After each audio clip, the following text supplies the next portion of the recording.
অহা 5 তাৰিখৰ পৰা ৰাস মহোৎসৱ আৰম্ভ হ'ব গোটেই ৰাজ্যখনত।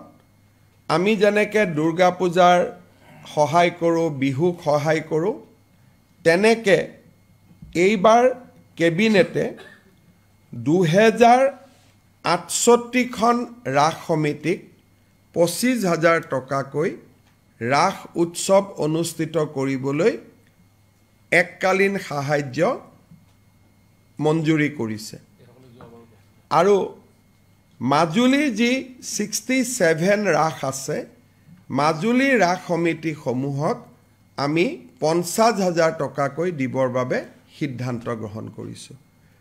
মাজুলীৰ 67খন ৰাসে 50,000কৈ টকা পাব আৰু ৰাজ্যখনৰ 2068খন ৰাসে 25,000 টকা কৰি তেওঁলোকে আমাৰ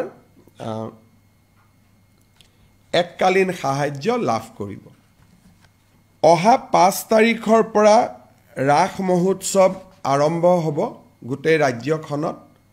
আমি যেনেকৈ দুৰ্গা পূজাৰ সহায় কৰোঁ, বিহুক সহায় কৰোঁ, তেনেকৈ এইবাৰ কেবিনেটে 2068খন ৰাস সমিতিক 25,000 টকাকৈ ৰাস উৎসৱ অনুষ্ঠিত কৰিবলৈ এককালীন সাহায্য মঞ্জুৰি কৰিছে।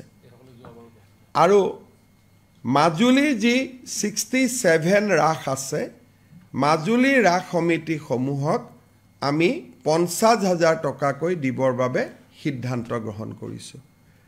মাজুলীৰ 67খন ৰাসে 50,000কৈ টকা পাব আৰু ৰাজ্যখনৰ 2068খন ৰাসে 25,000 টকা কৰি তেওঁলোকে আমাৰ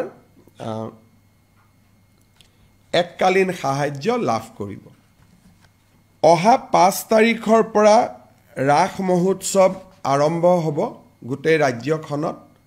আমি যেনেকৈ দুৰ্গা পূজাৰ সহায় কৰোঁ, বিহুক সহায় কৰোঁ, তেনেকৈ এইবাৰ কেবিনেটে 2068খন ৰাস সমিতিক 25,000 টকাকৈ ৰাস উৎসৱ অনুষ্ঠিত কৰিবলৈ এককালীন সাহায্য মঞ্জুৰি কৰিছে।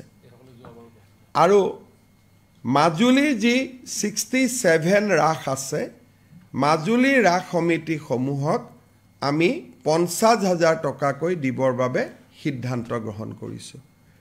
মাজুলীৰ 67খন ৰাসে 50,000কৈ টকা পাব আৰু ৰাজ্যখনৰ 2068খন ৰাসে 25,000 টকা কৰি তেওঁলোকে আমাৰ এককালীন সাহায্য লাভ কৰিব।